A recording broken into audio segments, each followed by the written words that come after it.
Hi, I'm Deboki and this is Okie Dokie Boki, and today I'm going to be doing the Moody book tag. This tag was created by Slanted Spines and I was not tagged to do it.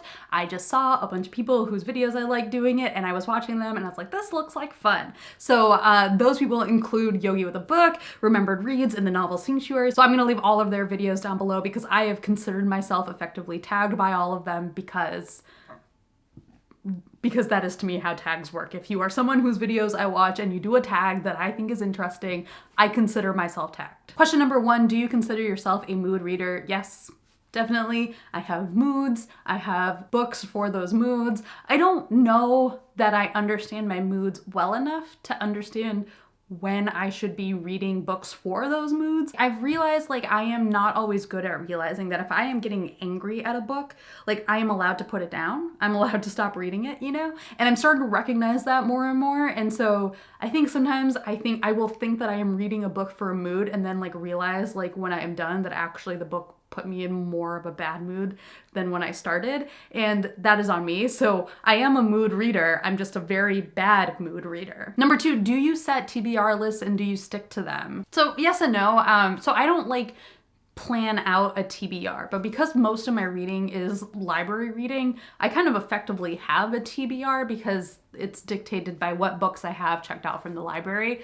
And that combined with Nonfiction book club also means that I have at least one set book I'm going to be reading every month. And so that is part of my TBR. Part of the reason why I don't usually do TBRs is because I know that if I say I'm going to read all of these books, I will probably not read all of those books, or I will spend a lot of time stressing about the fact that I said I was going to read all those books, and then I'm going to feel bad about it. And so I'll do a Nonfiction November TBR because that is my way of saying hey, these are the books I want to read.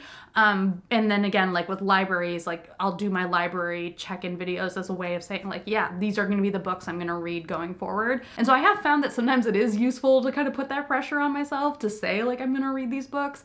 But I don't think that is always a great idea. So I try to kind of give some space for some variability where I just kind of let myself pick a book based on the fact that I want to read it. Number 3, do books affect you emotionally? Do the mood of books rub off on you? Yes, like I said, sometimes I will get to the end of a book and I will find myself more mad at it than when I began. And so recently, I just did my BookTube prize video and I talked about the address book, and that was a book where I read it mad because I was mad at a thing that the book said in the first chapter, and that anger just stuck with me through the rest of the book. And I think it's because the worst anger in the world is that someone on the internet was mad anger, and it is the most unproductive form of anger. Well, it's not the most unproductive form of anger, but it is a highly unproductive form of anger. And I think it's hard not to feel that with books sometimes because you're just reading the book and you're you're wrong. But that's part of why I'm glad that some of these books are books that I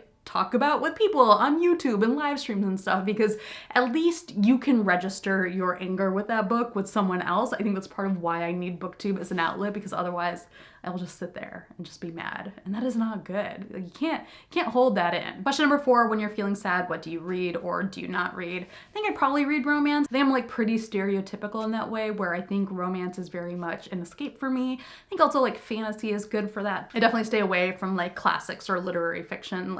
I really just like the comfort of the romance authors in particular who I know I enjoy. And then sometimes I don't read. Sometimes I think I'm just yeah, you know what? I'm gonna just sit in front of the TV. I'm gonna park myself on the couch, put on some reality TV, and let that make me feel good. And I think that's also perfectly valid. Question number 5, most often do you use reading to escape, to learn, or to critically reflect? I think all 3 of those things are to me the same thing.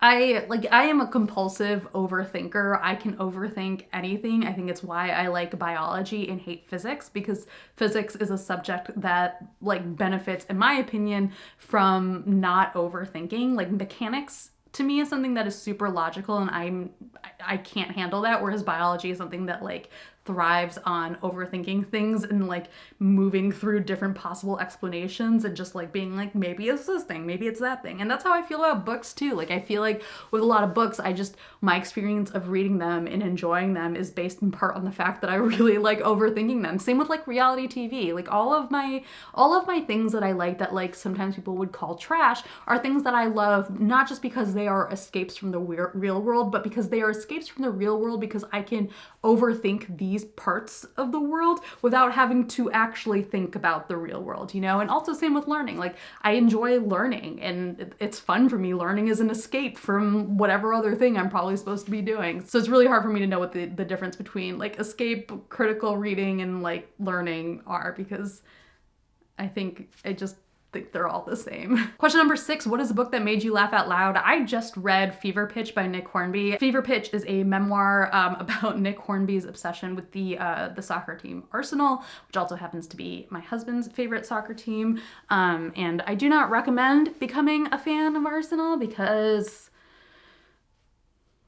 just don't do it to yourself. I decided to finally read Fever Pitch after like almost a decade of him telling me that I should read Fever Pitch. And it is very, very funny. And it was very funny to me because a lot of that book is about obsessive fandom. And so I had originally gone into the book thinking like, hey, I'm gonna like learn a little bit about my husband's fandom. But instead, what I really experienced was feeling personally called out for my own like obsessive fandomness. Like as someone who has had many experiences with different fandoms and like different levels of obsessiveness with them, there are a lot of things in Hornby's book that I was like, oh shit, this is me, just different. And he's a very funny writer. He's pretty sarcastic. It's got like the wry kind of like British humor to it. So I found it really funny and was like actually just laughing out loud. Question number 7, what is a book that made you cry?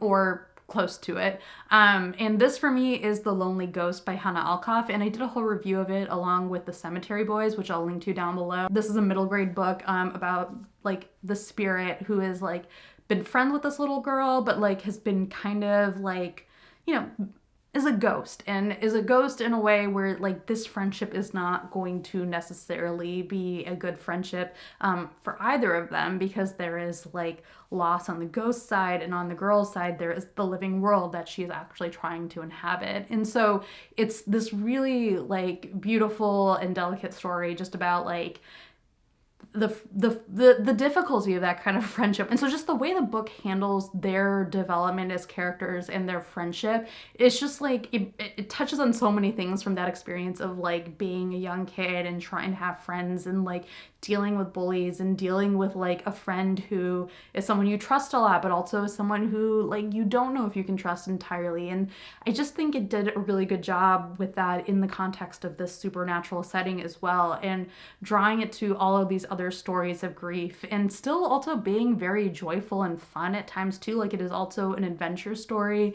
I just thought it was a really good book. And I think also the fact that it was middle grade sort of adds to it. I feel like there's sort of like I know there's something about like the things that make you sad as a kid, like revisiting those things like that just feels even more sad than the things that like you think of like as your grown-up sadnesses. I don't know if that makes sense. There's something just very simple and straightforward, but like at the same time, like so much harder as a result about the kind of sadness that informs the sadness of this book, I think. Question number 8, what is a book that you didn't know how you properly felt about? So this is a book that I also talked about in my recent BookTube prize video, and this is Obama's memoir, A Promised Land. And the reason why I don't know how I feel about it is mostly because like this is not the kind of book that I usually read. I'm not usually reading presidential memoirs, and the way that I like would want to read a presidential memoir is really just to be like dissecting to the extent that I can what they did as president, not for like any particular quality of writing.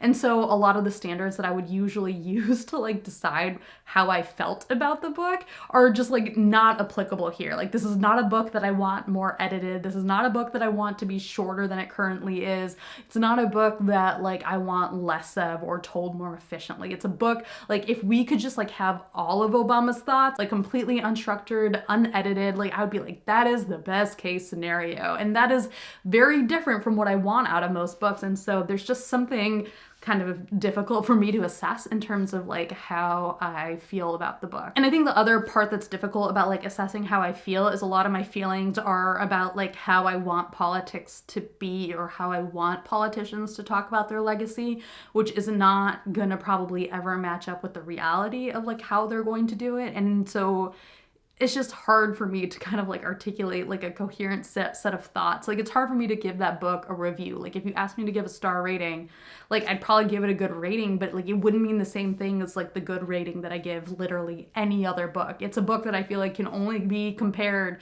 to other presidential memoirs, and even then I wouldn't know how to compare them. Like maybe I would be like, this is better written, but like what does it being better written mean for me in the context of what I want out of a presidential memoir? Question number 9, are you more likely to read on a sunny day or a cloudy day? And honestly, I don't know. They're probably about the same. I live in New England. If I were less likely to read on a cloudy day, I'd be kind of fucked all through winter, and like that's when I need to read the most. And if I weren't gonna read on a sunny day, then like I wouldn't be able to enjoy like, you know, just sitting outside and reading either. So I feel like they're both good. Reading any time of the year is good. Question number 10, do you usually set the mood when you read? No. Like, as long as I can get in a comfortable position, preferably outstretched on a couch, but I don't know, anywhere else will do. Like, if I have space for the book and me, we're good. And I guess light. Like, I need light if I'm not reading on my Kindle. I think the one exception is for nonfiction book club. I do get very particular about my pens. Like, I do need time to figure out what pen / highlighter combo I'm going to use in a book. And then if I am going to be reading the book, I need to be able to like take notes. So I feel like that is like the one case where I'm kind of like, okay, there's a specific set of things I need on hand to be able to do this reading, but otherwise, no. Question number 11, can you leap from book to book or do you need a buffer between them? And I think it kind of just depends on the books I'm reading. I think there have been times with like heavy books where I'm like, yeah, I need some time. Like there are times where I'll go a while without reading, but I don't know if that's ever because of one book in particular or just because in general I don't feel like reading. So yeah, this is like by far the shortest video I've filmed in like months, and it was very fun, very low key to do. So yeah, let me know how you guys felt about any of these questions, and yeah, bye.